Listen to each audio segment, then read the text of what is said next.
L'argent gouverne le monde. Personne n'en possède davantage que l'investisseur financier BlackRock. La société dispose de plus de 6 000 milliards de dollars d'actifs. Ils proviennent majoritairement de gros investisseurs, mais aussi de millions de petits épargnants.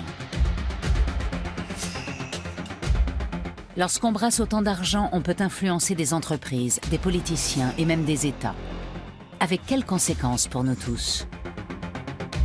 Pourquoi en sait-on aussi peu sur le plus grand des géants de la finance mondiale? Personne ne voulait me parler autrement que sous couvert d'anonymat.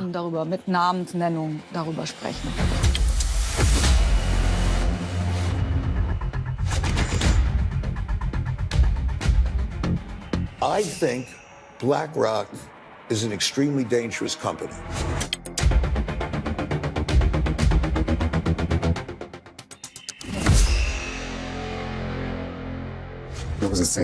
On disait qu'on nageait avec les requins.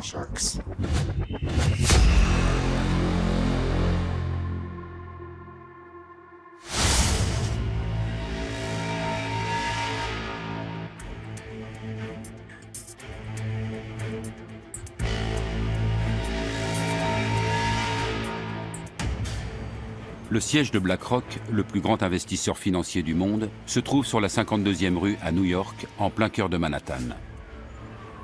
Non pas sur Wall Street, mais dans un quartier de bureaux ordinaire.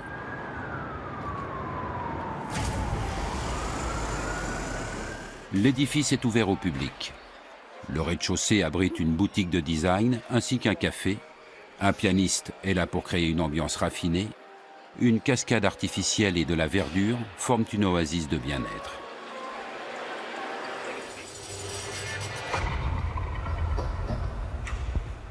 Les bureaux de BlackRock se trouvent derrière cette imposante barrière. Le soir, les livreurs de repas se bousculent au portillon. Quand on travaille ici, on ne compte pas ses heures. Les affaires passent avant tout. À la tête de la société, Lawrence D. Fink, surnommé Larry. C'est le gestionnaire d'actifs le plus puissant du monde. Ses 14 500 employés brassent plus de 6 000 milliards de dollars. Aucune autre société au monde ne gère autant d'argent. Un tel succès ne tombe pas du ciel. Il faut faire preuve de motivation, d'ambition, d'intelligence et d'un grand flair. On peut bien sûr avoir de la chance et engranger 1 milliard en un an. Mais ensuite, il faut maintenir ce niveau, décrocher de nouveaux clients, parvenir à conserver ses investisseurs et, dans l'idéal, se développer. Et BlackRock ne cesse de croître. Depuis son introduction en bourse en 1999, son cours est monté jusqu'à plus de 400 $. La première action que Larry Fink a tenue dans ses mains en valait à peine 14.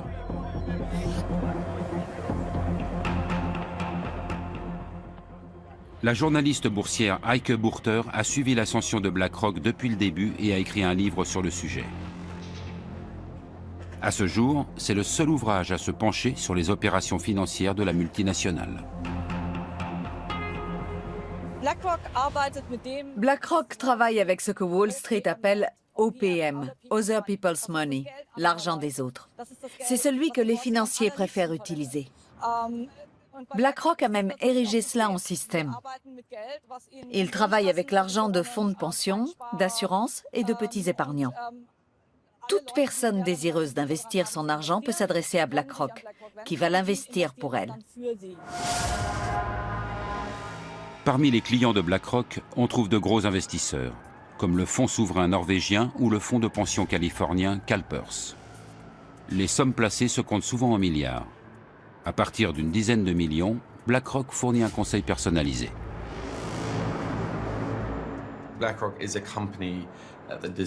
C'est une société qui doit être surveillée, car il s'agit du plus grand groupe d'investissement du monde.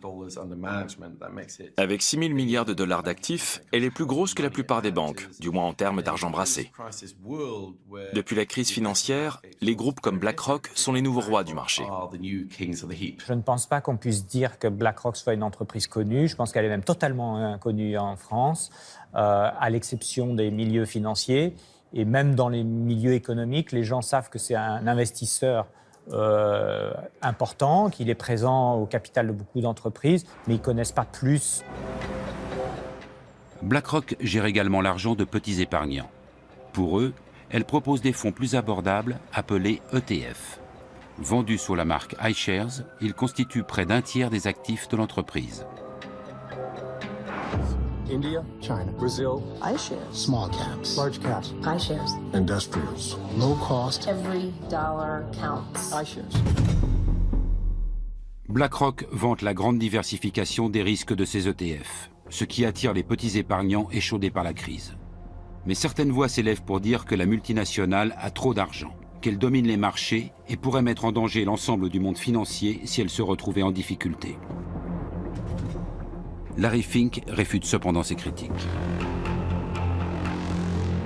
The reality is, the capital markets are the capital markets. I don't control the capital markets. The whole world controls the capital markets, all the participants.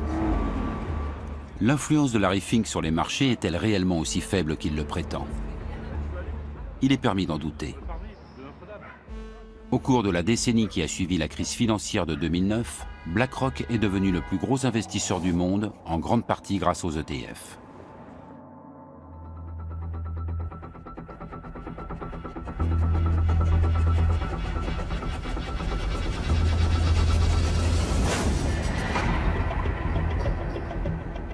Juin 2009.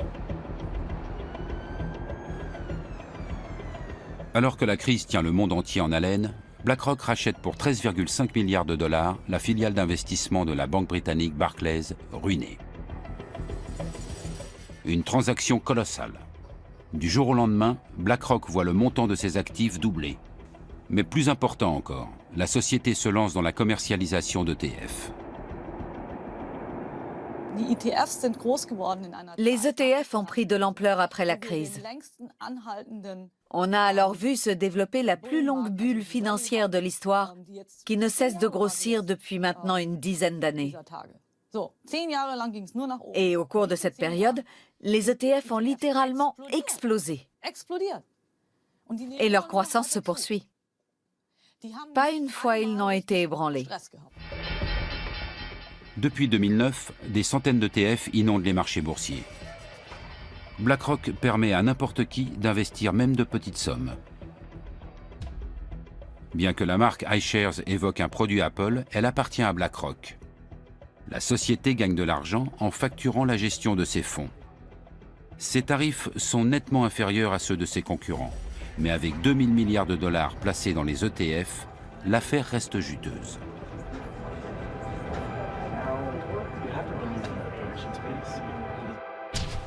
Le sigle ETF signifie Exchange Traded Funds, c'est-à-dire fonds négociés en bourse.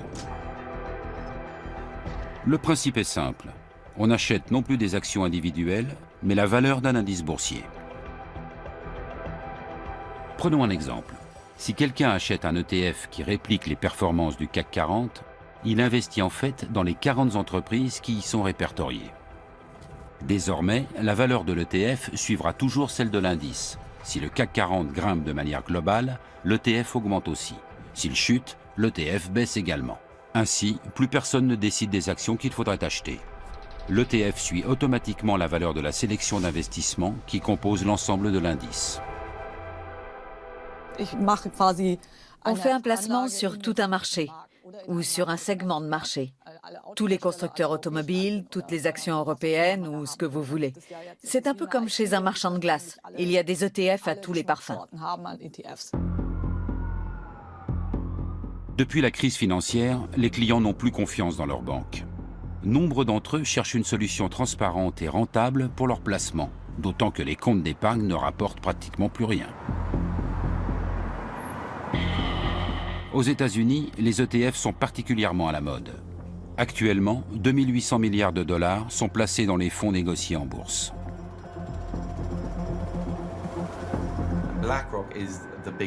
BlackRock est le plus gros pourvoyeur d'ETF. Cela nous a permis à tous d'épargner à moindre coût. Mais l'énorme pression que cela a créée a contraint les gestionnaires d'actifs traditionnels à baisser leurs tarifs. L'an dernier, le prix de ces services est tombé à un niveau historiquement bas, 2 fois moins élevé qu'il y a 20 ans. Tout le monde a fait d'énormes économies. Mais l'euphorie suscitée par les ETF retombe soudainement en 2015 lorsqu'une légende de Wall Street s'en prend par surprise aux produits phares de BlackRock. Pour son coup d'éclat, l'investisseur en fonds spéculatif Carl Icahn choisit une émission télévisée dans laquelle le ton est généralement plutôt amical.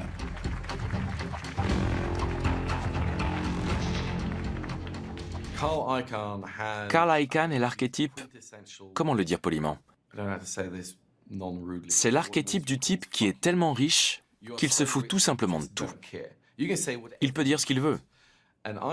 Et il lui arrive parfois d'être impertinent. Je pense qu'il a simplement voulu piquer au vif Larry Fink, qui n'était pas vraiment habitué à ce qu'on lui rentre ainsi dans le lard. I think BlackRock is an extremely dangerous company. Okay, and I mean this. C'est un vieux loup de mer de Wall Street. On l'a souvent dit fini, mais il a toujours rebondi. On peut ne pas l'apprécier, mais c'est assurément quelqu'un qu'il ne faut pas trop sous-estimer.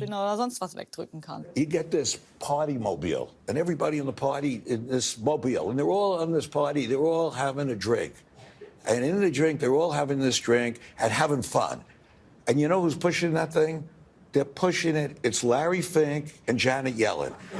Pushing that, and they're pushing the goddamn thing.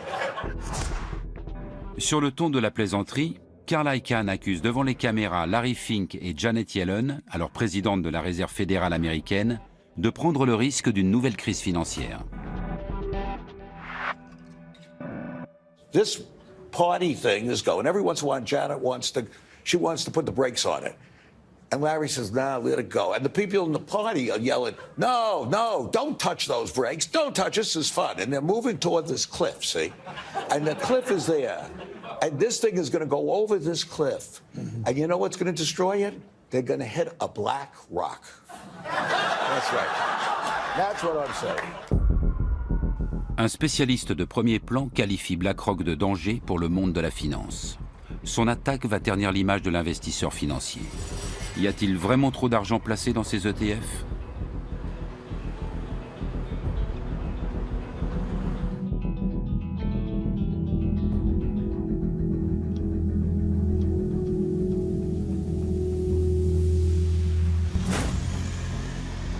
Depuis la crise financière, l'Europe est unanime sur un point. Plus jamais l'argent du contribuable ne doit servir à sauver les banques. Depuis 2014, c'est la BCE, la Banque centrale européenne, qui est chargée de les réguler et de les contrôler.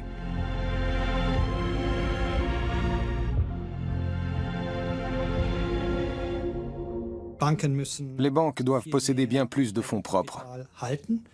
Avant la crise, elles en avaient peut-être 8 ou 9% en moyenne. Aujourd'hui, dans la zone euro, elles en ont généralement entre 13 et 14%. C'est une moyenne.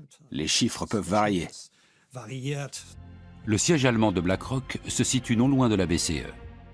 Gestionnaire d'actifs à l'échelle mondiale, la multinationale brasse aujourd'hui bien plus d'argent que la plupart des banques. Mais elle est nettement moins contrôlée. Puisque ce n'est pas un établissement bancaire et qu'elle n'accorde pas de crédit, elle n'est pas considérée comme étant d'importance systémique.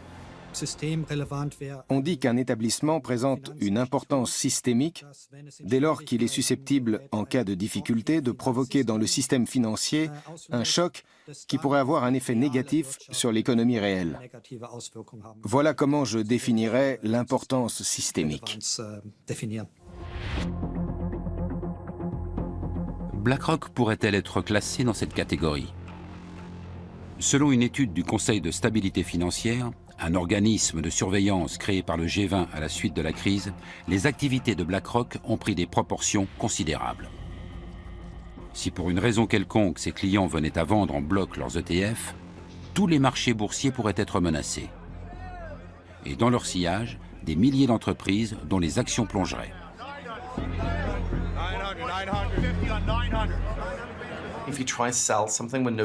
Si vous tentez de vendre quand personne ne veut acheter, le prix peut chuter très rapidement. La baisse se répercute alors sur l'ensemble des marchés. et c'est l'effet boule de neige. On craint donc que les ETF s'avèrent dangereux sur certains marchés si les circonstances sont réunies. Et cette préoccupation est fondée. Avant la crise, il y avait plusieurs milliers de milliards d'ETF. Et tout allait bien. Ils se comportaient comme ils étaient censés le faire. C'est justement pour cette raison que les gens ont eu davantage confiance dans les ETF après la crise.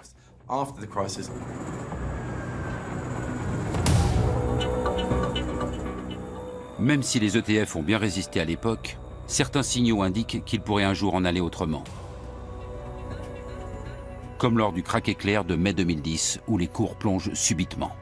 Une grande partie des transactions concernent des ETF. Ce correspondant à Wall Street n'arrive pas à y croire.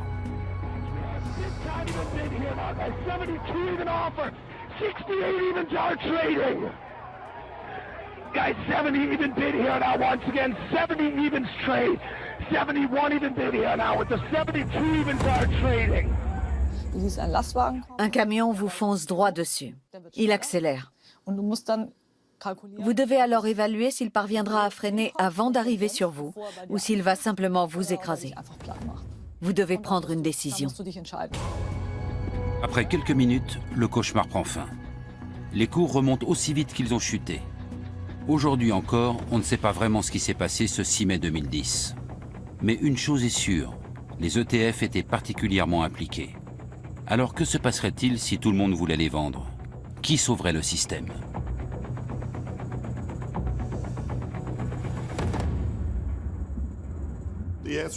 J'en sais rien.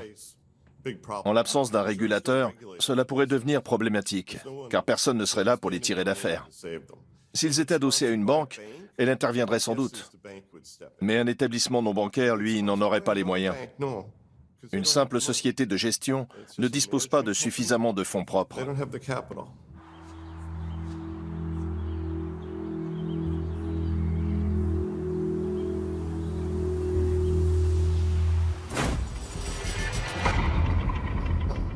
Les fournisseurs d'ETF devraient-ils donc aussi constituer des réserves comme les banques? Ils disposeraient alors de moins d'argent pour spéculer et de moins de possibilités de faire des profits. Un scénario cauchemardesque pour les gros gestionnaires d'actifs comme BlackRock. Pour ne rien arranger, une étude internationale réalisée par des universitaires et publiée juste après enflamme la discussion sur l'importance systémique de BlackRock. L'un des auteurs enseigne à l'université McGill de Montréal. Je ne sais pas si notre étude prouve son importance systémique. En tout cas, elle indique que nous devons repenser le problème de la stabilité des marchés financiers. Il ne faut plus seulement réguler les banques, que l'on sait réglementer car on connaît très bien les risques qu'elles peuvent présenter, mais aussi les autres instituts financiers. L'étude s'intitule sobrement « Qui a peur de BlackRock ?» Les résultats n'ont a priori rien d'extraordinaire.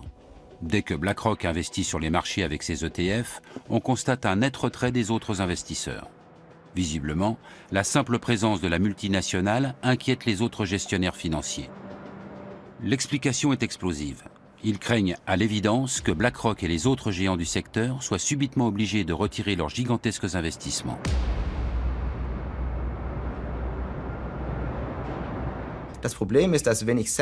Le problème, c'est que si mes investisseurs viennent me voir pour me dire que la valeur de leur portefeuille a chuté et qu'ils voudraient récupérer leur argent, je dois revendre leurs actions alors même que leur prix est à la baisse. C'est-à-dire au moment le plus défavorable.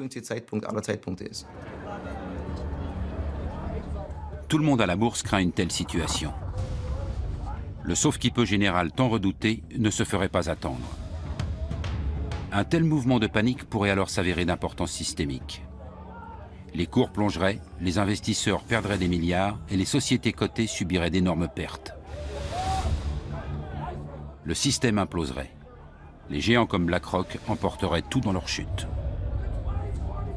Et qui sera là pour récupérer les ETF? Qui les achètera s'ils sont en train de plonger? Qui? Quand il n'y a plus personne, le marché plonge. On peut toujours dire que ça n'arrivera jamais. C'est en tout cas ce qu'affirme BlackRock.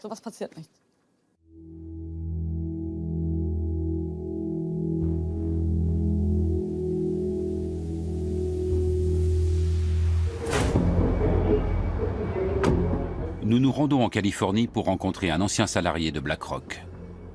Nous devons lui garantir un anonymat total. Il a trop peur que cette interview ne compromette son avenir professionnel. Notre informateur a vendu de nombreux ETF.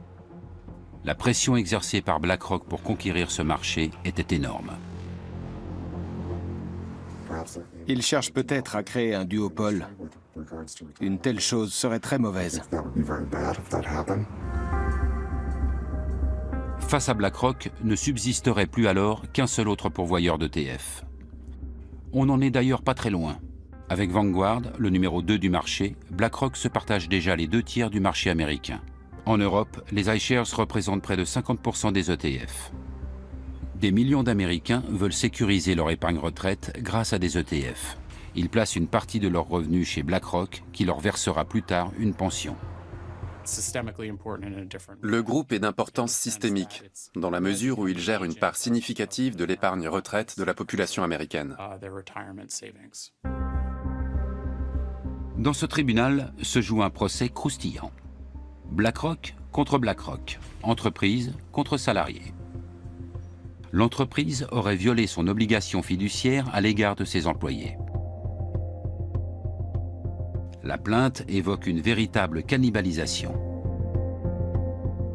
BlackRock aurait constamment transféré l'argent de leur pension entre différents fonds médiocres et encaissé des frais à chaque opération. Cela signifierait que BlackRock, par appât du gain, a réduit les pensions de ses propres salariés dans le seul but d'accroître ses bénéfices. Le préjudice s'élèverait à des millions de dollars.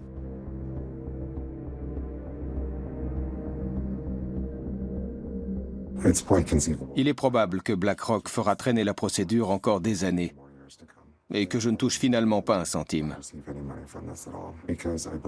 J'estime que BlackRock a manqué à son obligation fiduciaire. Si elle avait pris ses responsabilités au sérieux, elle aurait dû être plus transparente sur son barème tarifaire. Le gros risque qu'ils courent, c'est de voir leur réputation entachée. Une grosse fraude qui saperait la confiance dans leur gestion serait bien plus dommageable pour eux qu'un problème financier.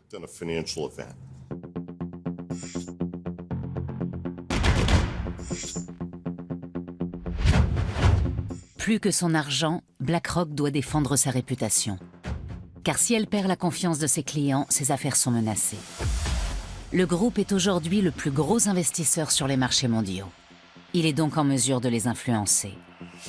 Mais quel est le secret d'un tel succès ?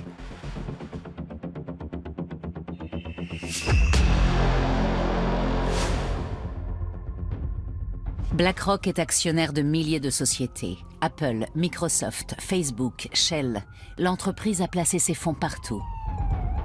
Et même si cet argent est un simple prêt de ses clients, Larry Fink et ses gestionnaires peuvent en disposer à leur guise. Larry Fink a créé un écosystème comparable à celui d'une banque. Le groupe gère et génère beaucoup d'argent. Dès qu'il investit dans un nouveau secteur, les cours de la bourse grimpent immédiatement. Il pèse si lourd qu'il influence le marché. En Allemagne, BlackRock est un gros actionnaire dans les 30 plus grandes entreprises du DAX. Il en va de même en France, où la multinationale possède de larges parts dans les sociétés du CAC 40 comme Airbus, Renault ou L'Oréal. BlackRock est la cheville ouvrière des marchés financiers. C'est chez elle et chez les autres gros investisseurs institutionnels que les investisseurs américains et du monde entier placent leur épargne retraite. Ces groupes investissent pour nous. Ils sont les intermédiaires qui garantissent nos pensions et le bon fonctionnement des marchés. Ils ont une grande responsabilité.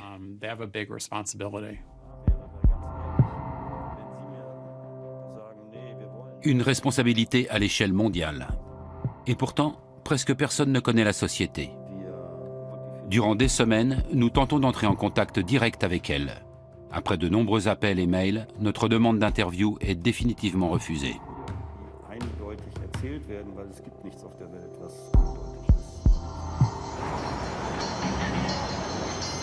La journaliste Heike Burter en a elle aussi fait l'expérience.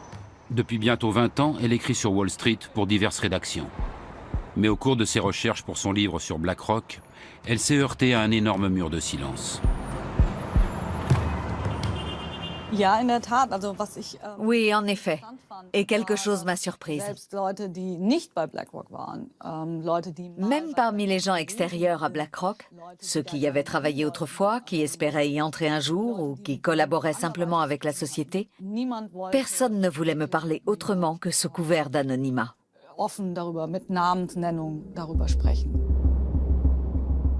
Jusqu'à présent, aucun employé de BlackRock n'a encore osé s'exprimer ouvertement. Même l'ex-salarié que nous rencontrons à San Francisco redoute l'influence de son ancien employeur. Il évoque la pression quotidienne subie chez BlackRock. Pour être franc, on se plaignait beaucoup. C'était un environnement très stressant. L'organisation était très horizontale et il y avait pas mal de jeux de pouvoir. Beaucoup de gens voulaient avoir l'air important et gravir les échelons. Les plaintes étaient nombreuses. Quand je travaillais là-bas, on avait l'habitude de dire qu'on nageait avec les requins. Notre informateur développait des fonds pour les marchés internationaux. Ces produits devaient attirer des investisseurs du monde entier, avec de gros bonus à la clé en cas de succès. En cas d'échec, pression et stress. Et chez BlackRock, la définition de la réussite était claire. Une expression qu'on utilisait la résume bien. Rendre les riches encore plus riches. Je caricature, bien évidemment. Mais la réussite chez BlackRock, du moins pour moi, se mesurait à mes performances et à mes bonus. Ils louaient des salles où le PDG présentait les résultats du trimestre et exposait aussi ses objectifs.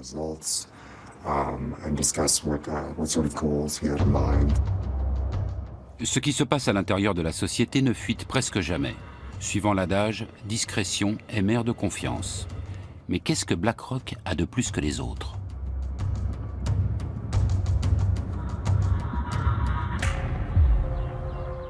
La réponse se trouve à 1300 km au nord de San Francisco, près de la frontière américano-canadienne.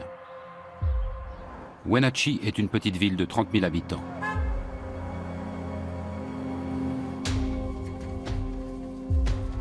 Le climat y est propice à la culture des fruits. Wenatchee s'est autoproclamée capitale mondiale de la pomme, mais sa principale source de revenus provient d'ailleurs. Microsoft, Yahoo et d'autres y sont implantés car le barrage de Rocky Ridge leur fournit de l'électricité relativement bon marché. Exception faite des vergers, c'est assez désert. Et au milieu de ces pommeraies se trouve aussi BlackRock. Dans ce qui ressemble à des entrepôts, se cachent les serveurs informatiques du plus grand investisseur financier du monde. Jour après jour, ils explorent le monde numérique à la recherche de tout ce qui pourrait être utile pour l'industrie financière.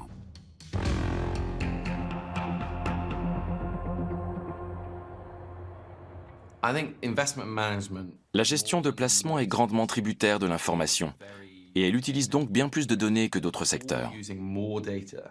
Pas seulement les chiffres du PIB, du chômage ou du cours de la bourse, mais aussi les images satellites, les données de cartes bancaires, etc.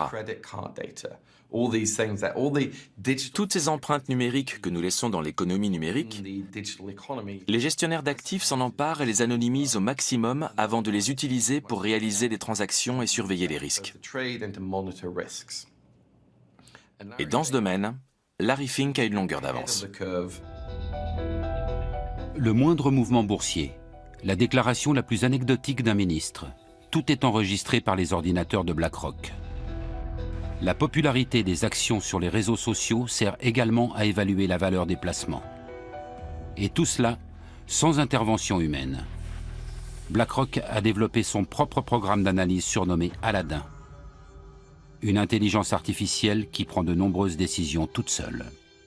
C'est évidemment le système qui est à la base de la gestion de risque, qui est la spécialité de BlackRock et qui permet effectivement de faire ce type d'investissement avec des coûts faibles.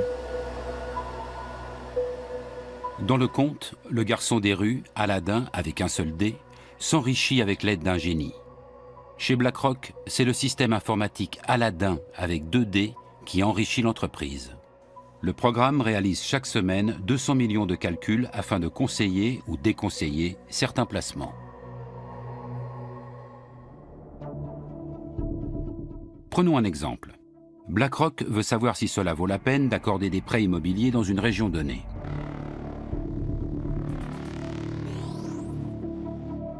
Aladdin remarque que ces derniers temps, beaucoup de crédits de ce type y ont été résiliés prématurément.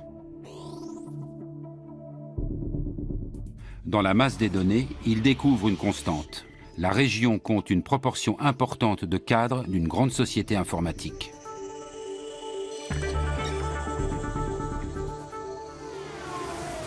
Le problème, c'est qu'ils sont souvent mutés. Alors BlackRock dit, sachant cela, nous n'allons pas investir dans des hypothèques ici, parce que si les gens déménagent souvent, elles nous reviendront quasiment à chaque fois. Aladdin dissuade donc les clients de BlackRock d'accorder hâtivement des prêts immobiliers dans ce genre de région. Car si les cadres déménagent régulièrement et résilient souvent leurs prêts, ils paient finalement moins d'intérêt que ce qui était prévu au départ. Solution proposée, augmenter les taux des prêts immobiliers dans les environs des grandes sociétés informatiques.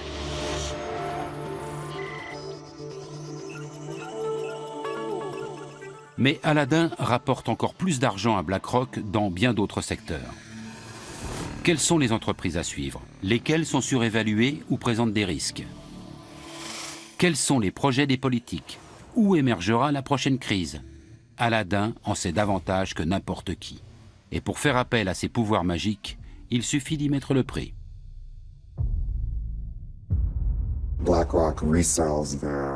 BlackRock conditionne les informations qu'elle collecte en fonction des besoins et les revend à de très grosses entreprises qui pourront ainsi gérer leurs propres actifs. En fait, Aladdin est une plateforme de gestion des risques. Aladdin est la clé de tout. BlackRock vantait déjà son pouvoir dans une vidéo promotionnelle en 2013.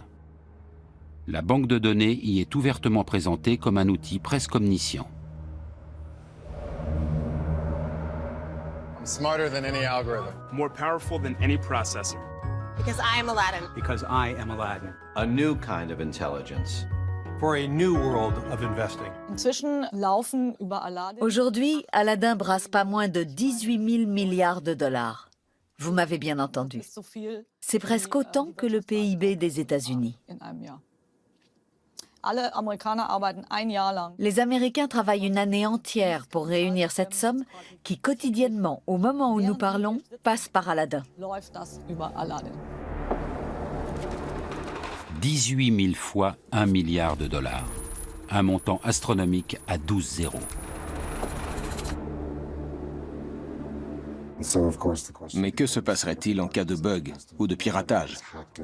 Ayant utilisé ce produit, je sais à quel point les procédures pour introduire la moindre modification au système sont draconiennes, afin de réduire les risques. Cela reste néanmoins préoccupant que tant d'argent passe par cet unique système. Si Aladdin et un autre programme gèrent seuls tout l'argent de la planète, je crains un duopole à la Coca-Cola et Pepsi. Imaginez les risques que cela représente et le pouvoir qu'ils auront. C'est un problème systémique.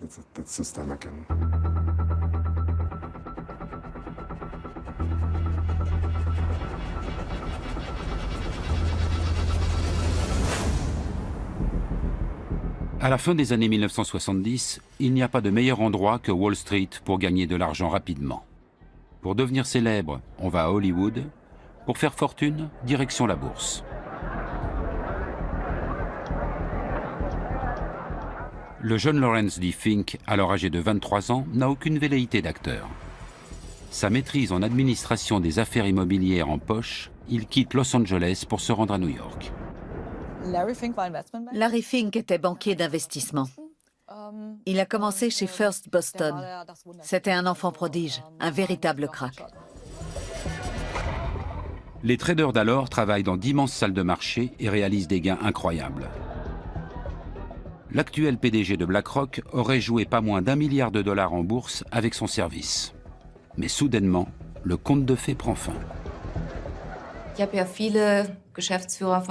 J'ai étudié de nombreux grands chefs d'entreprise et ils sont presque tous milliardaires. J'ai constaté que souvent, au début de leur carrière, ou parfois au milieu, ils ont connu un gros échec personnel qui leur a fait perdre énormément d'argent, voire leur emploi. La malédiction de Wall Street frappe Larry Fink au milieu des années 1980. À la suite d'une baisse des taux d'intérêt, des propriétaires échangent leurs anciens prêts onéreux contre de nouveaux prêts à des taux plus avantageux. Larry Fink ne l'a pas vu venir et se retrouve soudain avec sur les bras une montagne d'actions dont plus personne ne veut. Il a perdu 100 millions de dollars et est devenu persona non grata dans sa banque. D'autres sont passés par là. Quand vous prenez un tel bouillon, on vous évite dans l'ascenseur comme si vous étiez pestiféré. Plus personne ne veut être vu avec vous. Vous devez alors vous tourner vers autre chose. Ce qu'il a fait. J'ai effectué des recherches pour savoir s'il avait été licencié ou s'il avait démissionné. C'est difficile à dire, mais c'est probablement lui qui est parti. En 1988, Larry Fink parvient à convaincre la société d'investissement Blackstone de créer avec lui une nouvelle entreprise. Blackstone Financial Management mise sur une gestion des risques la plus parfaite possible. Peu après, Larry Fink en change le nom. BlackRock est né. Elle se caractérise par l'incroyable accent qu'elle met sur le risque, sous toutes ses formes, au point que cela en devient presque obsessionnel.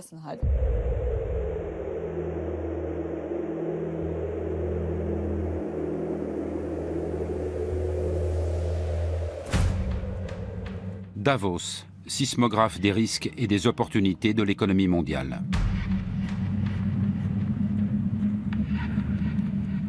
Une fois par an, jusqu'à 5000 policiers et militaires lourdement armés sont mobilisés dans ce village suisse où l'élite financière de toute la planète organise son forum économique mondial. Davos est une plateforme idéale, car les PDG de toutes les grandes entreprises, notamment technologiques, sont présents et viennent y puiser des connaissances. L'accès au forum est réservé aux participants dûment accrédités. Et seuls les chefs d'État sont autorisés à venir accompagnés de leur garde du corps. Davos offre aux grands de ce monde des possibilités illimitées d'étendre leur réseau. Dans le milieu de la finance, on dit que passer 3 jours à Davos, c'est s'épargner 3 mois de voyage. Ce sont des gens à part. Ils se connaissent tous. C'est un cercle très restreint. Ils se retrouvent dans des clubs ou à Davos. Ils s'assoient ensemble et discutent de l'état du monde, des inégalités sociales et des moyens d'y remédier. Ils évoluent dans les hautes sphères. Et BlackRock a toujours voulu être de la partie. Larry Fink rencontre ici des chefs d'État, des hommes politiques ou des PDG. Parfois, ils participent ensemble à des tables rondes. Mais la plupart du temps, ils s'entretiennent à huis clos. Larry Fink gère des actifs du monde entier. Cela va d'un fonds gouvernemental koweïtien à un fonds de pension allemand, en passant par une assurance australienne. Comme il a accès à toutes ces données, dans lesquelles il puise depuis plus de 20 ans, il a un aperçu unique de l'état du monde de la finance. Et grâce à cela, il produit à son tour ses propres données. Il est une pierre angulaire de cet immense réseau de personnes. Les interviews de Larry Fink sont rares. Dans celle-ci, réalisée à Davos, il évoque ses débuts et son premier job dans la boutique de chaussures de son père. At 10 years old, I was required to learn how to sell shoes and help my father. Well, I learned how to deal with people pretty early in my career, and it was a great learning lesson how to deal with people, how to appeal to people's needs, and I was a pretty good shoe salesman.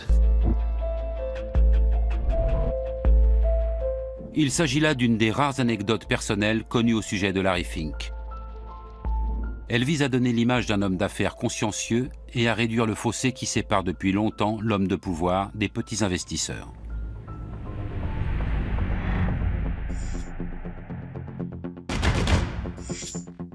Malgré un incident de carrière, le PDG de BlackRock est aujourd'hui l'un des hommes les plus influents du monde de la finance. Il doit avant tout son ascension au logiciel d'analyse des risques Aladdin, qui offre à BlackRock un avantage considérable en termes de connaissances. On ignore ce qui est réellement stocké dans cette base de données. Quoi qu'il en soit, Aladdin prend de lourdes décisions en matière d'investissement à l'échelle mondiale. L'utilisation de ce programme pose la question de l'influence qu'il confère à BlackRock sur notre société.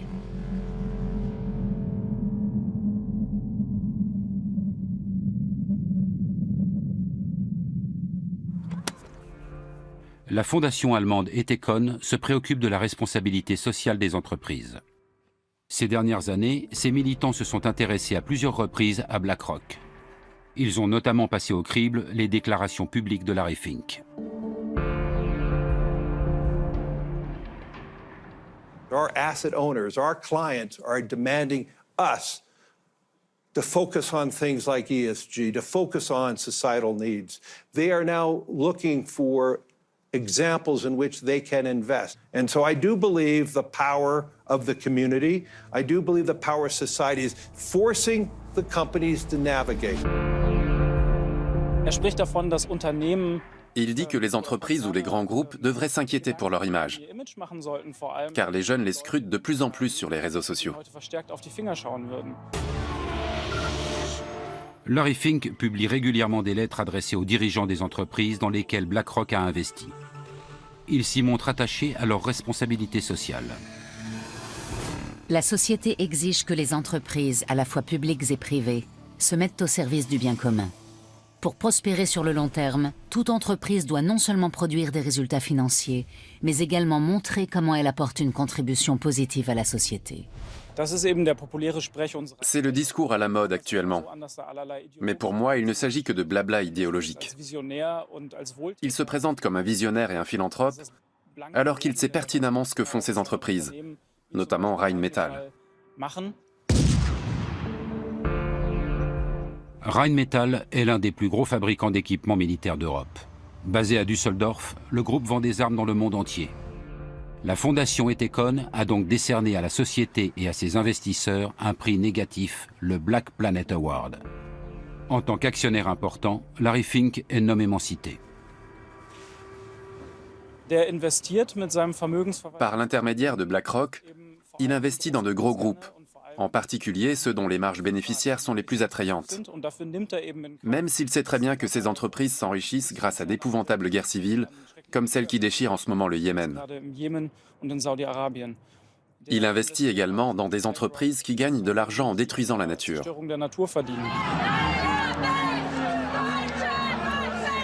BlackRock s'enrichirait-elle grâce à l'industrie de la guerre? De fait, l'action Rheinmetall a pris énormément de valeur. Depuis 2016, son cours a grimpé d'environ 70%.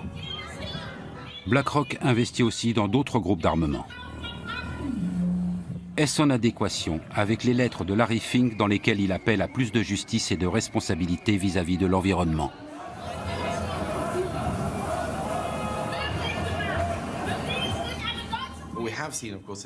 Larry Fink aime bien envoyer chaque année sa lettre aux dirigeants d'entreprise pour leur donner ses directives. Mais comme le Financial Times et d'autres journaux l'ont déjà fait remarquer, ce discours ne correspond pas toujours à ce que disent les gestionnaires de fonds de BlackRock au conseil d'administration des entreprises. En d'autres termes, les déclarations d'intention de Larry Fink n'ont rien à voir avec la réalité. BlackRock privilégie les investissements les plus rentables et non les plus éthiques. Comme avec Rheinmetall, qui continue de vendre des armes à l'Arabie Saoudite par l'intermédiaire de filiales, et ce, malgré l'interdiction d'exporter décrétée par le gouvernement allemand. Et peu importe si le régime saoudien torture ses ressortissants et assassine les journalistes indésirables. On l'a notamment vu avec l'affaire Jamal Khashoggi. Peu après, une conférence devait avoir lieu en Arabie Saoudite et de nombreux chefs d'entreprise ont dû reconsidérer leur participation. Larry Fink ne s'y est pas rendu, mais quand on lui a demandé s'il allait cesser toute relation commerciale avec le pays, il a clairement répondu que non. BlackRock refuse de s'exprimer sur le sujet devant notre caméra. Mais dans un document publié en 2018, les choses sont claires. En définitive, un seul critère est retenu par la société au moment de décider si elle soutient ou non la politique commerciale d'une entreprise.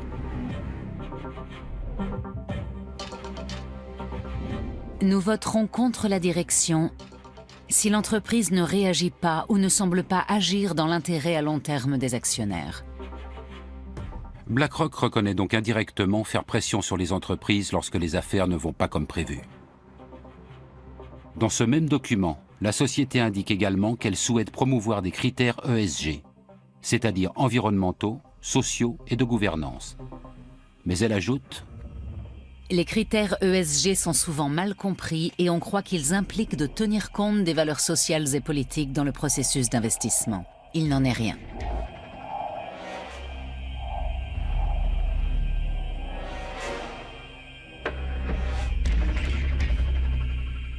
Et le siège de BlackRock à Francfort précise encore sans ambiguïté: les gestionnaires d'actifs ne peuvent pas utiliser les actifs de leurs clients pour promouvoir leurs propres opinions sociales ou politiques. BlackRock n'intervient pas dans les décisions d'ordre moral, mais s'ingère dans les autres aspects de la vie de l'entreprise. Son influence va-t-elle au-delà des votes lors des assemblées générales annuelles? Disons que BlackRock investit au capital d'une entreprise pour le compte d'un fonds privé et qu'elle détient dès le départ 5, 10 ou 15% des parts, ainsi qu'un siège au conseil d'administration. Dans ce cas, en effet, elle s'impliquera plus activement, car c'est dans son intérêt de favoriser et de développer une nouvelle entreprise. Parfois, ça peut rapporter gros. Même les plus importants PDG des grands pays industrialisés ont pu le constater. Un article du magazine d'affaires allemand Wirtschaftswoche a enquêté sur l'influence de BlackRock sur ses dirigeants. Johannes Tyson, patron de l'entreprise allemande E.ON, résume ainsi: le département gouvernance d'entreprise de BlackRock rencontre ces entreprises, mais ces sociétés elles aussi cherchent à les rencontrer. C'est une réalité. Ils ont de l'influence, mais ils n'ont besoin de rien forcer. Simplement, ils décident. Le PDG d'une grande entreprise cotée en bourse se doit d'avoir une vue d'ensemble complète de ses actionnaires. Il a intérêt à ce qu'il s'agisse en majorité de gros fonds d'investissement plutôt que d'une multitude de petits actionnaires ou de fonds spéculatifs. Mieux vaut avoir de gros joueurs qui possèdent 5 ou 7% de vos parts avec leurs clients parce que ça vous apporte de la stabilité.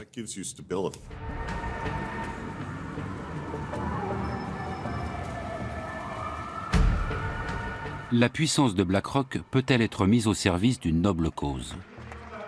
En décembre 2017, Emmanuel Macron invite à Paris des hommes politiques, des entrepreneurs et des responsables du secteur financier pour la première édition du One Planet Summit. Une décision importante est prise en clôture. Avec le soutien de la France et de l'Allemagne, BlackRock devra développer un fonds censé investir, par exemple, dans les industries durables en Afrique. L'approche de ce projet a été faite à travers effectivement la rencontre entre Larry Fink et le président Macron. Le souhait à la fois de Larry Fink était de s'engager à la demande de ses clients sur des projets d'investissement verts. Et le président Macron est à l'initiative de cette plateforme d'engagement que rejoignent beaucoup d'acteurs du secteur privé et des acteurs de la finance. Larry Fink demande ensuite au président français de lui ouvrir le marché des pays en développement, officiellement pour sauver le climat. Mais on peut aussi penser que la France et l'Allemagne aident tout simplement BlackRock à conquérir de nouveaux marchés et à gagner des investisseurs supplémentaires. On lui propose de sortir de sa zone de confort. Et comme il ne connaît pas particulièrement les géographies des pays du Sud, notamment Afrique, les deux agences de développement, que ce soit la KfW ou l'AFD, sont pour lui un partenaire essentiel pour maîtriser le risque. Aucun projet n'a encore été concrétisé. Une chose est néanmoins sûre. Le fonds ne devrait pas investir dans les pays très pauvres, mais uniquement dans les marchés en expansion. la volonté de BlackRock de quitter sa zone de confort pour sauver le climat a visiblement ses limites. D'autant que le groupe continue d'engranger de l'argent avec des entreprises peu soucieuses de protéger l'environnement. Cette contradiction entre parole et acte a donné lieu à de nombreux actes de protestation. Larry Fink se fait régulièrement épingler pour ses investissements dans les énergies sales comme le charbon, le pétrole ou le gaz. We're here in New York City today outside of BlackRock headquarters to give Larry Fink the only award that he really deserves, an award recognizing him as a climate fraud.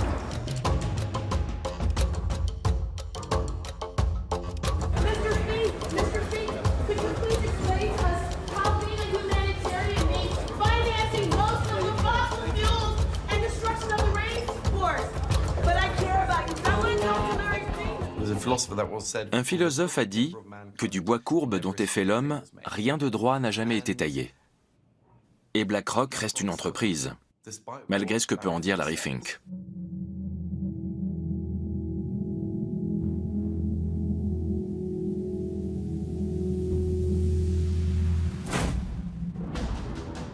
La mainmise de BlackRock grandit à chaque nouvel investissement.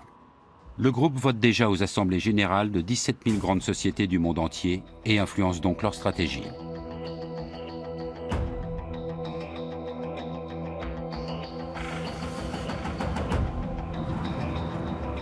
Pour le chercheur Martin Schmaltz, c'est une bonne raison d'étudier scientifiquement l'influence de l'investisseur financier. Étant donné que BlackRock est le principal actionnaire de très nombreuses entreprises, quelles conséquences cela a-t-il pour l'économie mondiale ?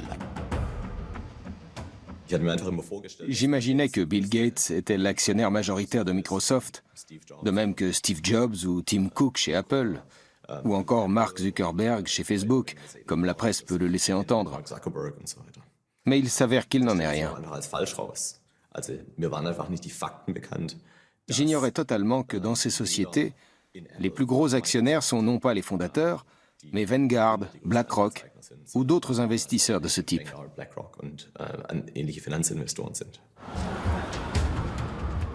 Martin Schmaltz relève notamment que ces groupes investissent dans des entreprises qui sont concurrentes.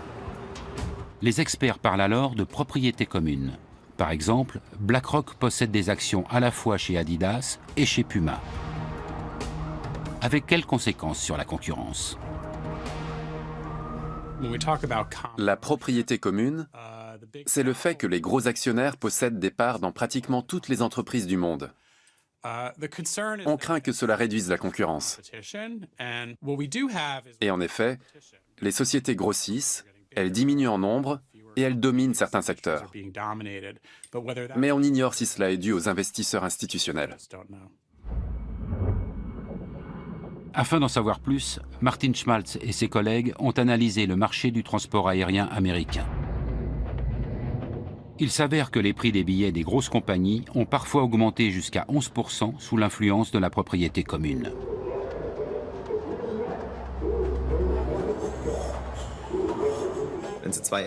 Disons que vous possédez une compagnie aérienne, et moi une autre, et que nous décidons d'échanger une partie de nos actions afin de devenir propriétaires à part égale.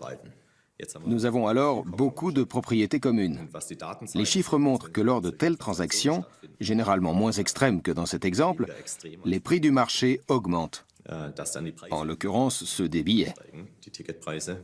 Et inversement, quand vous revendez une partie de vos actions afin de réduire votre propriété commune, alors les prix baissent à nouveau. Les recherches de Martin Schmaltz montrent l'influence de la propriété commune sur le comportement des dirigeants d'entreprises concurrentes. Quand ils savent que leurs propres investisseurs ont des parts dans d'autres entreprises, ils ont tendance à moins se battre sur le terrain de la concurrence. Ce faisant, ils amorcent une spirale dangereuse. Si le PDG de la première entreprise fait un peu moins d'efforts pour réduire les coûts, et peut ainsi accroître ses profits, et que le PDG de la seconde fait de même, alors les coûts vont augmenter globalement dans le secteur. Ça va ralentir la demande et conduire les entreprises à moins produire. Quand les entreprises produisent moins, les prix des produits sont plus élevés, du simple fait que moins d'offres fait monter les prix. On peut donc se retrouver dans une situation paradoxale où les marges augmentent dans le secteur, alors même que l'effort de réduction des coûts est moindre. Cette étude a fait grand bruit dans le monde entier. Même la célèbre université de Berkeley surveille cette nouvelle menace qui plane sur la concurrence. Celle-ci, si Martin Schmaltz a raison, ne serait plus en péril uniquement en cas d'accord direct sur les prix.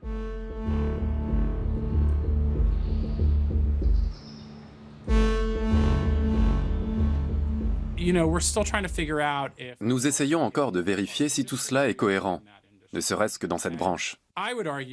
Je dirais pour ma part qu'une seule étude universitaire ne prouve rien. Il faut en mener plusieurs sur un même sujet. Assurément, celle-ci est inquiétante et mérite d'être approfondie, mais elle n'est en rien irréfutable.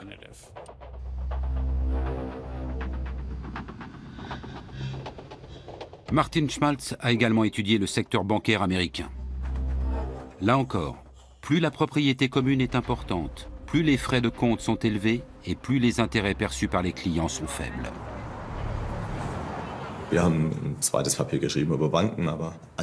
Nous nous sommes penchés sur les banques, mais d'autres se sont intéressés aux prix pratiqués par les grands groupes de semenciers et ont, là aussi, montré les effets de la propriété commune.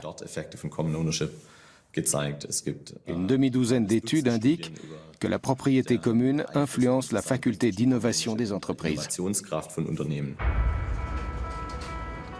Le sujet fait débat parmi les scientifiques. Les médias s'en emparent aussi, car il fait l'effet d'une bombe. Un monde où les grands groupes financiers limiteraient sévèrement la concurrence serait préjudiciable à l'ensemble des économies nationales.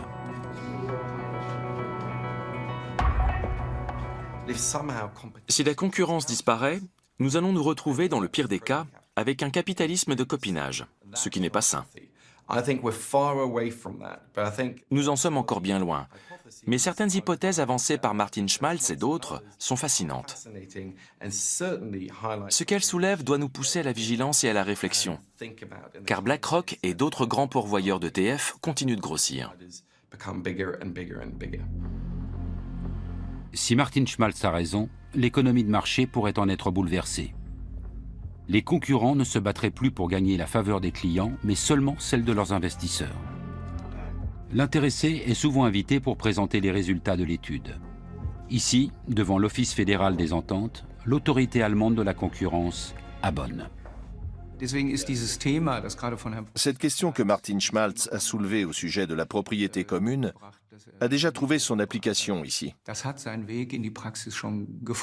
Nous examinons les choses au cas par cas et nous essayons de voir quels effets cela pourrait avoir sur la concurrence. Mais à ce jour, aucun cas n'a encore mené à une interdiction pour ce motif.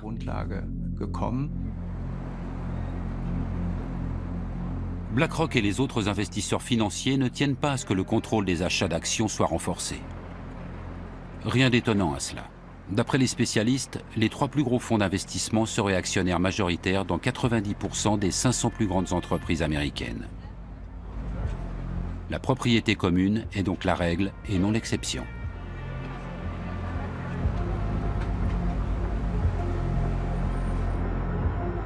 Plus le débat fait rage, plus on voit surgir des contre-expertises censées renforcer la position de BlackRock. La direction de l'entreprise ne manque pas une occasion de critiquer les conclusions de Martin Schmaltz.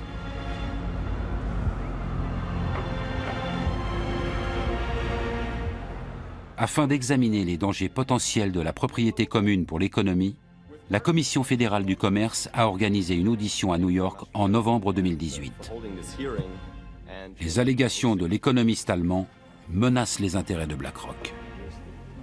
La réponse des représentants de la direction de l'investisseur n'en est que plus cinglante. One of the suggested remedies for common ownership is to limit portfolios to one company per sector. In that case, virtually all diversified portfolios would no longer be viable. This engagement plays an important role in the corporate accountability chain, which has value not just for shareholders, but for society as a whole. En clair, BlackRock lutterait pour le bien-être de la société et le professeur d'Oxford aurait commis de nombreuses erreurs. Sa compétence scientifique est explicitement remise en cause. BlackRock nous fait également parvenir d'innombrables contre-expertises. La pression exercée sur Martin Schmaltz est considérable. On a le sentiment que leur pouvoir s'étend jusque dans les milieux universitaires.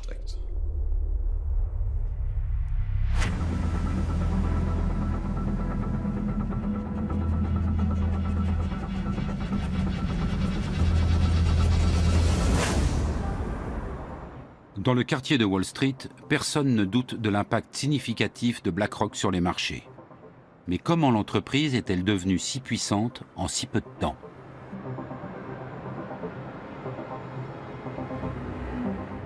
Au moment de la crise, BlackRock ne jouait aucun rôle à Wall Street. Ce sont principalement les banques qui ont failli faire sombrer l'économie mondiale.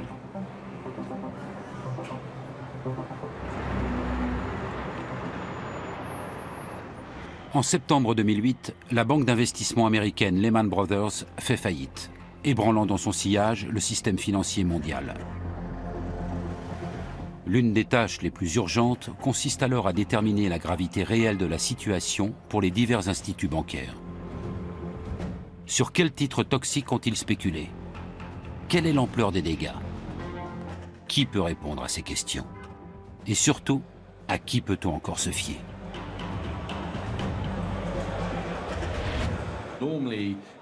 En temps normal, la BCE et les différents gouvernements seraient allés demander conseil à Goldman Sachs, JP Morgan ou la Deutsche Bank. Mais après la crise, c'était politiquement délicat.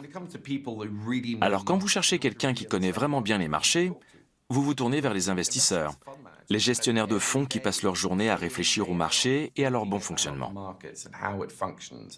Il était donc naturel qu'ils deviennent des conseillers de premier plan. Aux États-Unis, le secrétaire au Trésor et la Réserve fédérale s'adressent à Larry Fink et chargent BlackRock d'analyser les comptes d'AIG, le plus grand groupe d'assurance du monde. Larry Fink assure au directeur de la Réserve fédérale de New York, Timothy Geithner, qu'Aladin permettra à son équipe de reconnaître les titres toxiques. Le programme informatique de BlackRock devient la bouée de sauvetage de la Réserve fédérale, totalement démunie. Aucun appel d'offres n'est réalisé. Ces projets ne s'obtiennent pas sans relation. Bien sûr, ils sont annoncés. Mais avec BlackRock, étonnamment, on fait souvent valoir qu'il fallait aller vite, trouver quelqu'un en urgence. Le contrat suivant ne tarde pas à venir. Le président américain Barack Obama et Timothy Geithner doivent sauver Citigroup. Personne ne sait exactement combien de créances douteuses détient la banque. BlackRock entre dans son calculateur toutes les informations et les données concernant le géant bancaire. Résultat, le gouvernement américain alloue à ce dernier des milliards de dollars d'aide publique.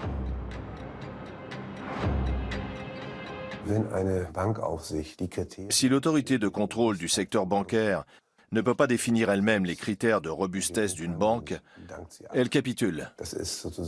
Cette connaissance privilégiée ne peut et ne doit être développée que par ce gendarme lui-même. Et elle doit rester sa prérogative exclusive. Lorsqu'en 2009, Barack Obama nomme Timothy Geithner secrétaire au Trésor, Larry Fink obtient une entrée directe à la Maison-Blanche. Les perspectives s'annoncent exceptionnelles pour BlackRock.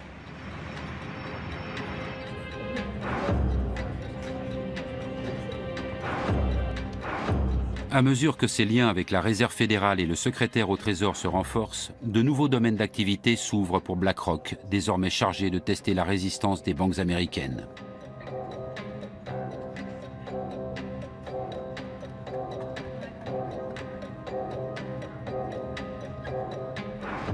L'Europe aussi fait bientôt appel au service de BlackRock. À la suite de la crise financière, l'Union européenne renforce la réglementation sur les banques.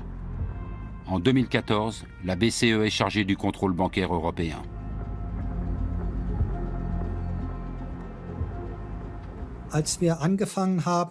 Lorsque nous avons mis cela en place en 2014, nous avons rapidement dû procéder à une évaluation complète de l'ensemble du système bancaire. Nous disposions encore de peu d'effectifs. C'est pourquoi nous avons aussi sollicité l'aide de consultants externes pour nous aider à mettre tout cela sur pied. L'avantage, c'était que certains travaillaient pour d'autres autorités de contrôle international. Nous avons donc pu intégrer les bonnes pratiques de chacun d'entre eux. C'est depuis ces bureaux que sont actuellement régulées les principales banques européennes. Les employés de la BCE collaborent avec BlackRock et d'autres consultants externes. La plus haute autorité de contrôle public en Europe partage ainsi ses données économiques les plus sensibles avec BlackRock. Larry Fink ne risque-t-il pas de se servir de ces informations pour son propre compte? On s'assure évidemment que les consultants que nous avons choisis mettent en place des Chinese Walls pour dissocier clairement leur activité de conseil pour nous de la gestion qu'ils opèrent pour leurs propres clients. C'est parfaitement normal dans une banque d'investissement. Et s'il s'avérait que quelqu'un mélangeait un peu les genres, il serait renvoyé sur le champ. Comment fonctionnent ces Chinese Walls, ces fameuses murailles de Chine? Prenons un exemple. En tant que consultant auprès de la BCE, BlackRock a accès à des renseignements exclusifs sur la valeur d'une banque. En théorie, la multinationale pourrait utiliser ses connaissances à son avantage pour spéculer à Wall Street. Mais cela serait totalement illégal. Par conséquent, les services d'analyse et d'achat doivent être séparés par une barrière infranchissable. Chaque société embauche à cet effet des employés supplémentaires censés protéger ces murailles. Ces gens sont assis à côté des gestionnaires de fonds et leur disent « Vous ne devriez pas faire ceci. Vous ne pouvez pas parler à ces personnes. » Ou encore « Vous devez déclarer cela. » Il y a aussi différents programmes de contrôle informatique. Nous savons que l'être humain excelle dans l'art de contourner ces contrôles. Le souvenir de la crise est néanmoins encore très frais. Pour l'heure, il y a quelques pommes pourries dans le panier, car il y en a toujours. Mais cela ne constitue pas une menace imminente. Les Chinese Walls peuvent-ils réellement prémunir contre tout délit d'initié? Le doute est permis lorsque l'on revient sur la crise de l'euro. En juillet 2015, BlackRock a en effet acheté des obligations d'État grecques au moment même où le monde entier spéculait sur une prochaine chute de leur valeur. Ce que presque personne ne savait à l'époque, c'est que BlackRock venait d'éplucher les comptes des banques grecques à la demande de la BCE. BlackRock a-t-elle utilisé illicitement ces informations? Peu de temps après, la faillite de la Grèce a été évitée et les primes de risque sur les obligations d'État grecques ont chuté, ce qui s'est avéré rentable pour la multinationale. Pour sa défense, BlackRock rappelle qu'elle est une société réglementée. L'équipe de consultants indépendants qu'elle a montée en 2008 est, dit-elle, strictement séparée des services d'investissement, y compris physiquement. En outre, elle est régulièrement soumise à des contrôles techniques et opérationnels. Le Chinese Wall, c'est le grand mythe de la finance, c'est ce qu'on a toujours dit. C'est la raison pour laquelle on a séparé, notamment aux États-Unis, toutes les activités entre le marché, les activités de détail. En général, ça fonctionne un certain temps. Et puis, comme dans toutes les murailles, il y a toujours des trous par lesquels les choses peuvent passer. En Grèce, le groupe américain éveille à nouveau les soupçons. Alors que le pays lourdement endetté est pressé par l'Union européenne de privatiser ses bâtiments publics, BlackRock investit dans l'immobilier avant tout le monde. C'est l'ancien banquier Paskalis Bouroris qui organise la privatisation pour le compte de l'État. Peu de temps après, il obtient un poste de direction dans la succursale grecque de BlackRock. Pour la BCE, les conseils d'une société de fonds financiers sont chers, même avec les Chinese Walls. Mais elle espère reprendre bientôt son indépendance. D'année en année, au fil des tests de résistance, le rôle des consultants s'est amenuisé. Il est fort probable que d'ici 2020, nous ne fassions plus appel à aucun d'entre eux et que nous utilisions notre propre expertise.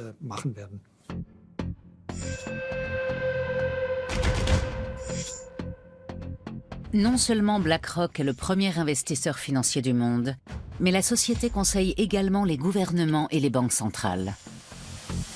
Beaucoup craignent que cette activité lui donne accès à des informations sensibles sur le système financier, qu'elle pourrait utiliser à son avantage.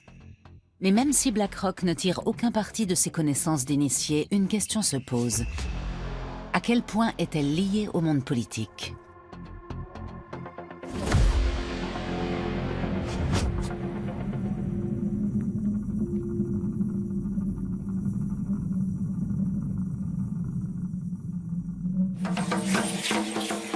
Avec 127 millions d'habitants, le pays d'origine des Aztèques est le 10e pays le plus peuplé du monde. Son PIB par habitant est pratiquement équivalent à celui de la Chine. Malgré les problèmes qu'il connaît, le Mexique aiguise donc les appétits. Notamment celui de BlackRock. Depuis 2008, le groupe américain investit massivement dans ce pays.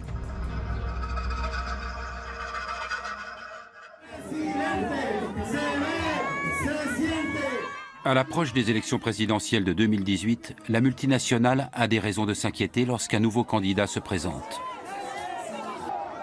Il s'agit d'un politicien de gauche, Andrés Manuel López Obrador, ancien maire de Mexico. Beaucoup d'investisseurs craignent qu'il ne nationalise d'importants secteurs de l'industrie, comme le souhaitent nombre de ses partisans. Le candidat le plus fort était alors M. López Obrador, l'actuel président du Mexique. C'était celui qui allait le plus à l'encontre des courants politiques et économiques dominants en vigueur dans le pays depuis des décennies. Le secteur de l'énergie récemment privatisé est au cœur des débats. BlackRock y a placé beaucoup d'argent et prévoit d'investir dans un nouveau gazoduc. Avec l'ancien président, la confiance règne. Mais l'élection d'un homme de gauche imprévisible risque de mettre en péril les investissements du groupe. Et ce, précisément au Mexique, le pays préféré de Larry Fink.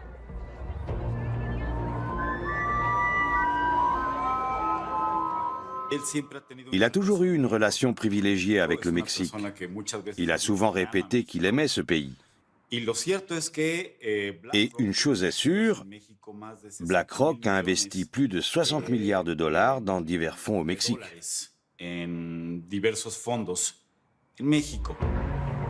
Le contraste ne pourrait être plus grand.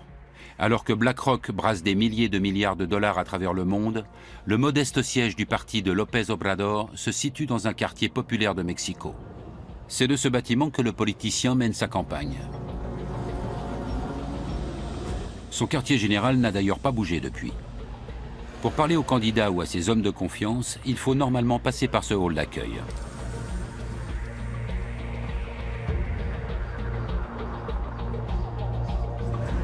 Larry Fink en est toutefois dispensé lors de sa venue en mai 2018.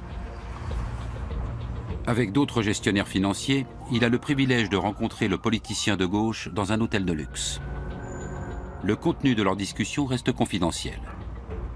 Toujours est-il que le candidat Obrador déclare alors publiquement que les fonds d'investissement américains restent les bienvenus au Mexique.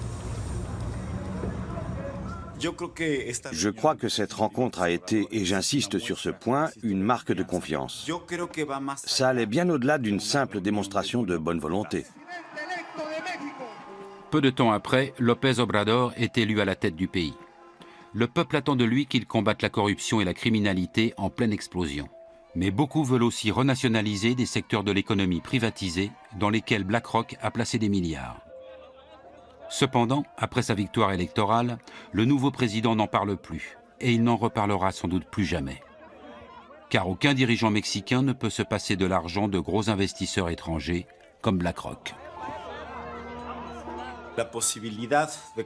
La probabilité que le président Obrador confisque ou chasse les capitaux étrangers investis au Mexique dans le secteur de l'énergie est nulle, pratiquement nulle, pour une simple question de survie. Aucun organisme international, que ce soit le FMI, la Banque mondiale ou la Banque de développement, ne prêterait de l'argent au Mexique pour compenser ces sommes.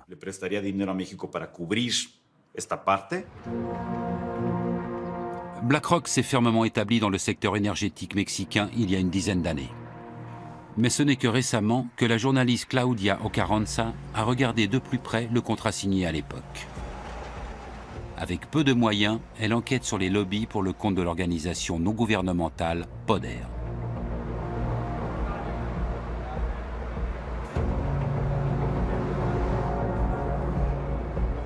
Pour des raisons de sécurité, nous ne pouvons pas filmer l'extérieur de son bureau.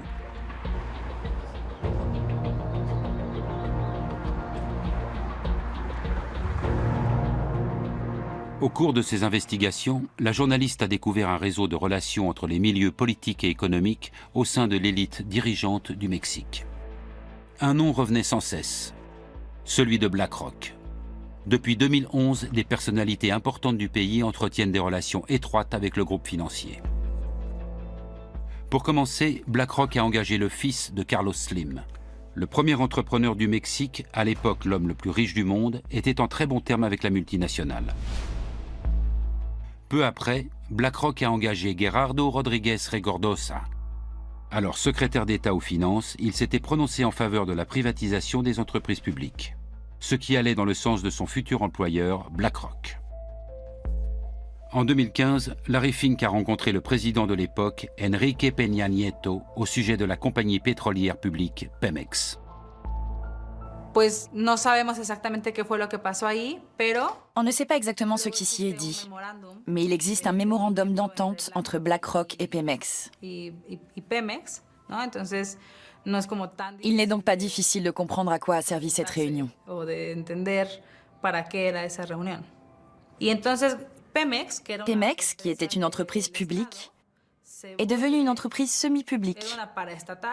Cela signifie que son capital a été ouvert aux investisseurs privés nationaux ou étrangers. Claudia Ocarranza a eu accès au mémorandum. Il prévoit la création d'un bureau d'études commun à BlackRock et Pemex, ayant pour but de soutenir leur collaboration dans des projets énergétiques au Mexique. Le contrat proprement dit, qui contient tous les détails, reste à ce jour confidentiel. Officiellement, car il s'agirait d'un secret commercial et que cela pourrait menacer la relation entre BlackRock et Pemex, ainsi que la concurrence. Aujourd'hui encore, on ignore quel est le pourcentage maximal que BlackRock peut détenir dans une entreprise énergétique, ou quelles sont ses obligations en termes d'investissement. On n'en sait toujours rien. Mais la journaliste est parvenue à découvrir certains détails. BlackRock a accès à de gros projets énergétiques comme le gigantesque gazoduc Los Ramones. Avec un partenaire, la multinationale a injecté 900 millions de dollars pour développer cette infrastructure qui va relier le centre du Mexique au site de production de gaz de schiste au Texas. C'est le début d'une série d'investissements considérables dans le secteur énergétique mexicain. Malgré le changement de gouvernement et l'arrivée d'un président de gauche, BlackRock consolide toujours davantage son influence. Pour la seule année 2018, ils ont placé 85 milliards de dollars dans des fonds d'énergie renouvelable. Cela représente pratiquement 90% des fonds dont ils disposent. Et ils continuent d'investir dans le secteur de l'énergie. BlackRock fait partie des principaux investisseurs étrangers au Mexique. Outre le secteur de l'énergie, BlackRock s'intéresse surtout aux fonds de pension mexicains. En 2014, la Banque nationale l'autorise à investir une partie de l'épargne retraite des Mexicains. En d'autres termes, BlackRock a accès à l'argent de nombreux retraités et est chargé de sécuriser leur rente. Un marché immense.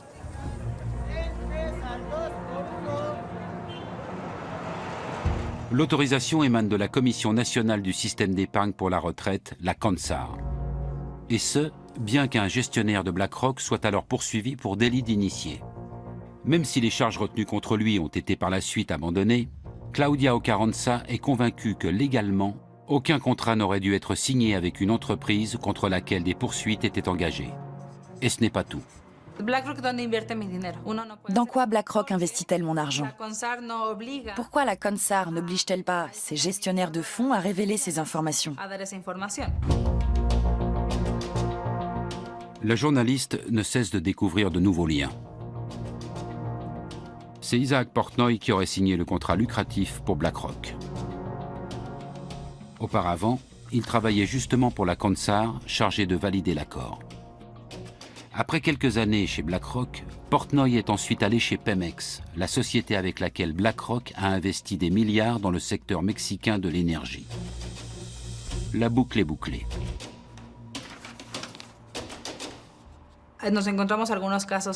Nous avons rencontré quelques cas comme celui de BlackRock et Isaac Portnoy. Il est important de préciser que nous n'avons aucune preuve que celui-ci ait fait quoi que ce soit d'illégal. Mais nous savons qu'il siégeait à la CONSAR, qui réglemente les fonds de pension au Mexique.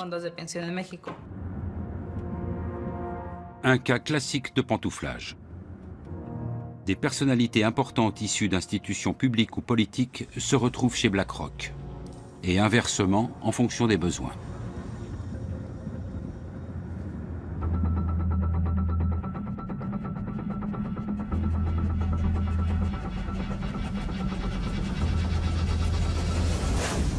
Mein Name ist Friedrich Merz, mit E, anders als in Ihrer Einladung, die Sie bekommen haben.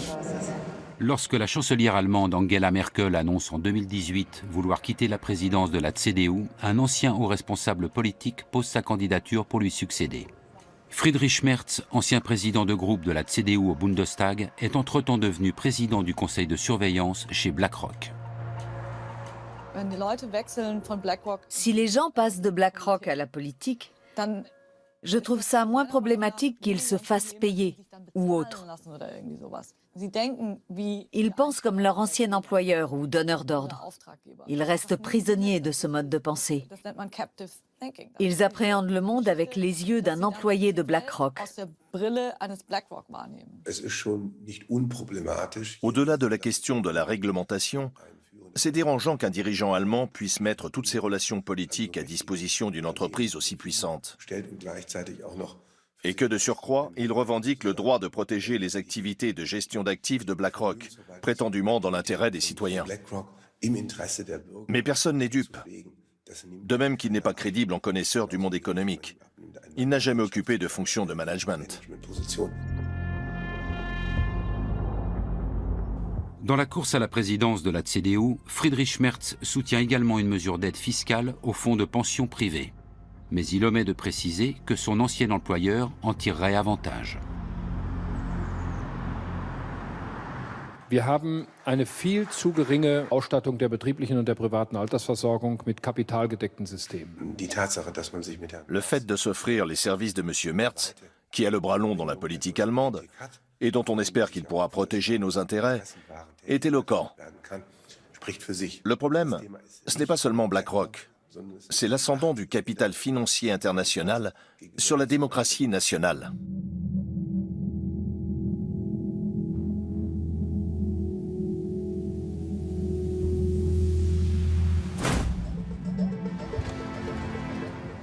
En France, 5 mois après l'élection présidentielle de 2017, une rencontre mémorable a lieu à l'Élysée. Emmanuel Macron invite des investisseurs, au premier rang desquels figure Larry Fink, le PDG de BlackRock.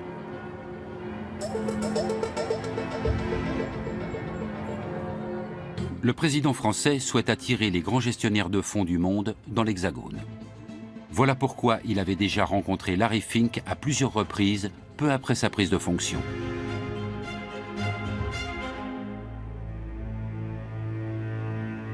Aujourd'hui comme alors, les entretiens ont lieu à huis clos. Macron ne veut aucune caméra.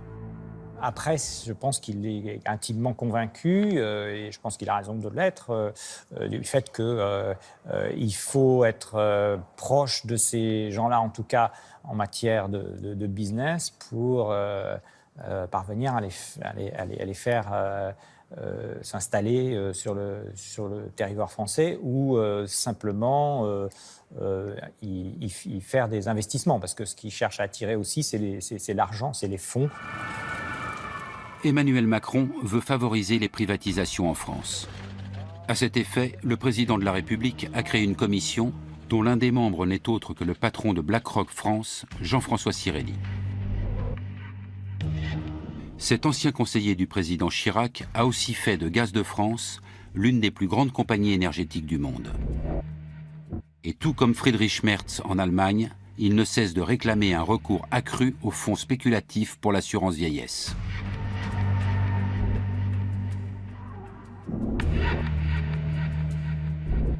Nous faisons une étude chaque année pour savoir ce que veulent les Français pour leur retraite. En même temps, ils sont conscients que les régimes obligatoires ne suffisent pas pour assurer le niveau de vie qu'ils souhaitent à leur retraite. Et donc, je crois qu'il est très important qu'il y ait un nouveau pilier et qu'il y ait un nouveau pilier pour développer ces produits. Pendant que les lobbyistes financiers comme BlackRock renforcent leurs liens avec Emmanuel Macron, le gouvernement français se heurte au mouvement des Gilets jaunes. Ces derniers s'élèvent contre ces réformes économiques libérales et sont révoltés contre les politiques qui laissent les géants de la finance se partager le monde entre eux.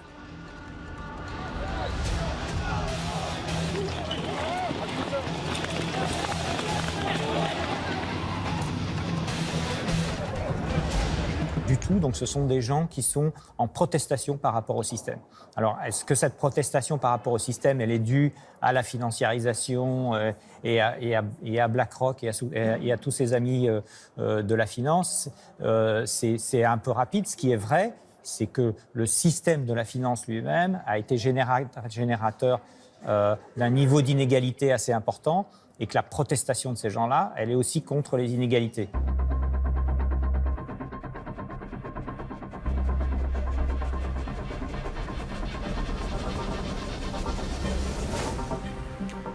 En Allemagne aussi, la résistance face au monde de la finance s'organise. De plus en plus de citoyens se sentent menacés. Le berlinois Russ Betaeri s'indigne du prix des loyers dans la capitale allemande.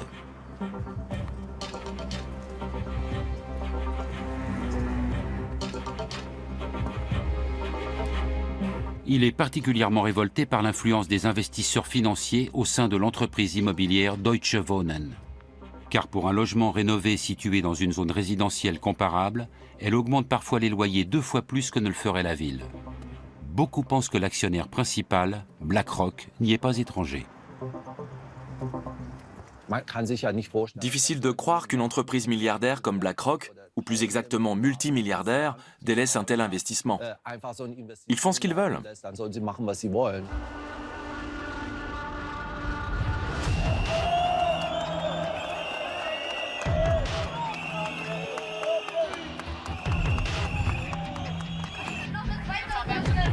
Des dizaines de milliers de personnes manifestent à Berlin afin de mettre un terme aux agissements de Deutsche Wohnen et de BlackRock. Ils veulent exproprier la société immobilière pour obtenir une indemnisation. BlackRock perdrait alors l'un de ses plus gros objets d'investissement en Allemagne.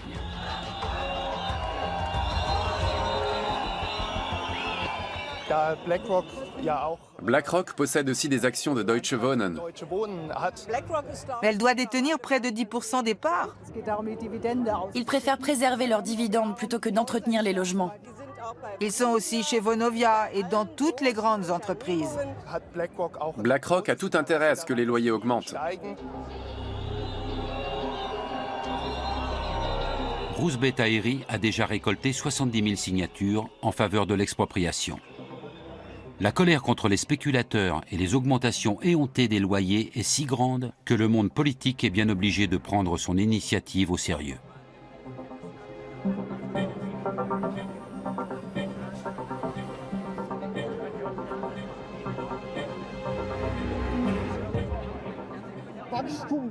Seule la croissance leur importe. Et beaucoup se retrouvent au banc de la société car ils ne peuvent plus payer leur loyer.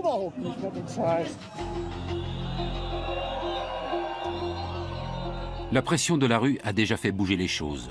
Le débat qui a suivi la manifestation a conduit à un gel des loyers durant 5 ans, ce qui a fait chuter le cours de l'action Deutsche Wohnen d'environ 20%. Pour BlackRock, c'est une source de revenus sûre qui menace de se tarir.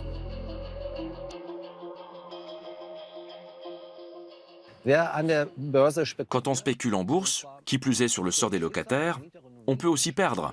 Les petits actionnaires doivent également le savoir.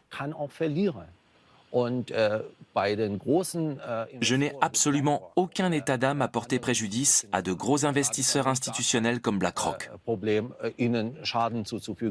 Ils ont suffisamment nui à la société. Aucune autre société ne brasse autant d'argent que BlackRock. Elle a le bras long en politique et influence même des gouvernements. Mais personne n'en parle. Les gestionnaires de Larry Fink doivent faire passer l'éthique après les perspectives de profit.